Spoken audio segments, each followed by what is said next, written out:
सुखदेव जी वर्णन करने लगे। सुखदेव जी को सुदामा जी याद आ गया। सुदामा जैसा दीन कौन हो सकता है। सुदामा की कथा का शुभारंभ करने लगे।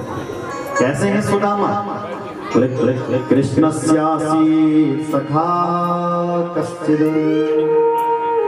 ब्राह्मणो ब्रह्मवित्तमान् विरक्तीन्द्रियार्थेषु प्रशांतात्मा जितेन्द्रियः। कैसे हैं सुदामा? बोले कृष्णस्यासी सखा, भगवान श्री कृष्ण के बाल सखा है। और कैसे हैं? ब्राह्मण। सुदामा जी जाति मात्र के ब्राह्मण नहीं हैं।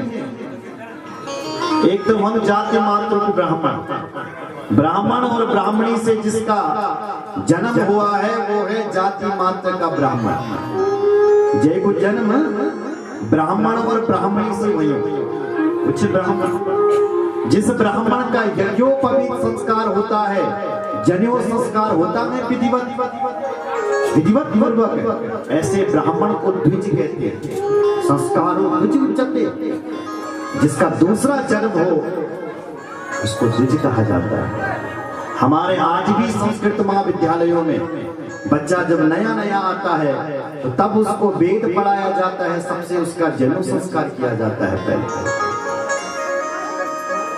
पहले उसको द्विज बनाया जाता है। संस्कार उच्चते, तब उसको वेद पढ़ाने की आज्ञा मिलती है। और जब वो वेद शास्त्रों को पढ़ करके थोड़ा विद्वान बन जाता है फिर उसको विप्र कहा जाता है। क्या कहा जाता है? विप्र यानी वेदों को जानने वाला, कोई पढ़ा लिखा ब्राह्मण ही विप्र है। जब भागवत की बात आई कि भागवत का वक्ता कैसा होना चाहिए तो वहां पर भी विप्र शब्द लिखा, ब्राह्मण नहीं लिखा, विप्र लिखा। कैसा है भागवत का वक्ता? बोले विरक्तो वैष्णवो विप्रो, विप्र लिखा, ब्राह्मण लिखा। तो ऐसे ब्राह्मणो ब्रह्मवित्तमः, ब्रह्मवेत्ता महापुरुष है सुदामा जी, ज्ञानी ब्राह्मण है। आगे लिखा है विरक्तीन्द्रियार्थेषु, इंद्रियों के विषयों से एवं विरक्त रहने वाले, प्रशांतात्मा जितेन्द्रियः, प्रशांत आत्मा। जय चित्त का भी अशांत नहीं होना ना, जो व्यक्ति का भी अशांत नहीं होना, शांत रहता है, उसका नाम है प्रशांत।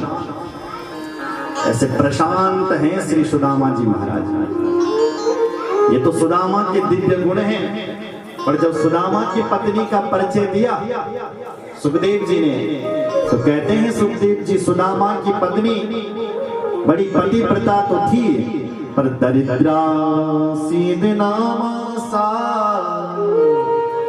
वे पैमाना दिगंचा। सुदामा की पत्नी पतिव्रता तो थी पर दरिद्र बहुत थी। क्यों जी? सुदामा के लिए तो तुमने दरिद्र नहीं कहा, फिर पत्नी के लिए क्यों कहा दिया? बोले भागवत की दृष्टि में जो असंतुष्ट रहता है वही दरिद्र है। सुदामा तो संतुष्ट है इसलिए महान है, और उसको बेचारी को अपने घर की चिंता लगी भी रहती है इसलिए उसको दरिद्र कहा गया। भगवान कृष्ण को लगा सुदामा की घर की दरिद्रता को मैं कैसे हटाऊं। कनांजलि के घर में दरिद्र देवी फंडी। तो भगवान ने क्या किया, एक दिन एक ब्राह्मण का रूप बना दिया और प्रभु सुदामा जी के घर में चले गए और कमंडल रूप लेकर के ब्राह्मण का भेष बना करके बाहर से आंगन से चिल्ला पड़े, भिक्षाम दे भिक्षाम दे भिक्षाम दे, भिक्षा दीजिए भिक्षा दीजिए। सुदामा की पत्नी बाहर आई महाराज और कहने लगी, हे ब्राह्मण देवता आप कौन हैं? हमारे यहाँ भिक्षा नहीं है, हम आपको भिक्षा नहीं दे सकते। क्यों? बोले हमारे यहाँ सूतक हुआ है। सूतक हुआ? किसी बेटी का जन्म हुआ है क्या? बोले हाँ महाराज, हमारे यहाँ बिटिया का जन्म हुआ है। क्या नाम है तुम्हारी बिटिया का? सुदामा की पत्नी बोली, हमारी बिटिया का नाम है दरिद्रा देवी। ओह, गरीबी छाई है। हाँ महाराज। भगवान बोले, तुम तो सुदामा जी की पत्नी हो ना? हाँ महाराज। क्या आप मेरे पति को जानते हैं? भगवान बोले, जानता ही नहीं हूँ, सब कुछ जानता हूं उनके बारे में। अरे वो तो द्वारिकाधीश भगवान श्री कृष्ण के मित्र हैं, छोटे मोटे नहीं है तुम्हारे पति। देवी, यदि एक बार तुमने अपने पति को भगवान कृष्ण के घर में भेज दिया तो तुम्हारी तो पीढ़ियों की भी दरिद्रता दूर हो जाएगी। इतना कहकर के वो ब्राह्मण वेश वाला भगवान चले गए। सुदामा की जब समाधि खुली तो सुदामा की पत्नी सामने आई और बोल पड़ी, महाराज क्या आपके सखा द्वारिकाधीश कृष्ण हैं? बताओ। सुदामा चौंक पड़े, हाँ हाँ बाबरी, सच में है। पर तुम्हें किसने बताई ये बात? बोले, एक ब्राह्मण आए थे, उन्होंने बताया। आपने कभी नहीं बताया? ननु ब्रह्मन् भगवता सखा साक्षात् श्रियपति ब्रह्मण्यश्च शरण्यश्च भगवान सात्वतर्षभः। सुदामा की पत्नी के तुम्हें पता है कैसे है वो भगवान? ब्रह्मण्यश्च शरण्यश्च। देखो भागवत के श्लोक कह रहे हैं, ब्राह्मणों के भक्त हैं। ब्रह्मण्यश्च शरण्यश्च, ब्राह्मणों के भक्त हैं, और इतने बड़े भक्त हैं ब्राह्मणों के, जो भी उनकी शरण में आता है उसको सब कुछ दे देते हैं, सब कुछ दे देते हैं। आप अभी तक प्रभु से मिलने के लिए क्यों नहीं गए? वो तो ब्राह्मण के भक्त हैं, आपके सखा हैं, जाओ।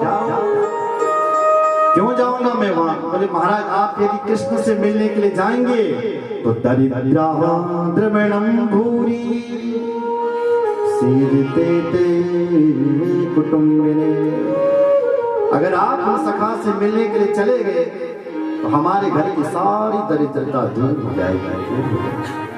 सुदामा हंस पड़ा। बाबरी, बचपन का मित्र है मेरा कृष्ण, और आज मैं उससे मिलने के लिए जाऊंगा, क्या उसके घर में नोट कमाने के लिए जाऊंगा? कभी नहीं जाने वाला, मैं नहीं जाऊंगा। सुदामा की पत्नी ने सोचा, यदि नोट कमाने की बात कही तो ये कभी नहीं जाने वाला, तो मौन हो गई। कुछ दिनों बाद सुदामा की पत्नी ने फिर कहा, बोले, महाराज क्या आपका मिलने का मन नहीं होता क्या अपने सखा? क्या आपको सखा की कभी याद नहीं आती? जब ये कहा तो सुदामा जी कहता है, देवी याद तो बहुत आती है उस कृष्ण की, मिलने का मन भी मेरा बहुत होता है, पर मुझे पता नहीं है कि वो रहता कहाँ है। बोले, वो मैं बता देती हूँ। आस्ते धुना द्वारवत्या, आजकल वो द्वारिकापुरी में है और द्वारिकाधीश बन रखे हैं, इसलिए जाओ जाओ उनसे मिलने के लिए जाओ। सुदामा जी बोले, देवी मेरे मन में तो एक ही इच्छा है। क्या? अयम ही परमो लाभः उत्तम श्लोक दर्शनम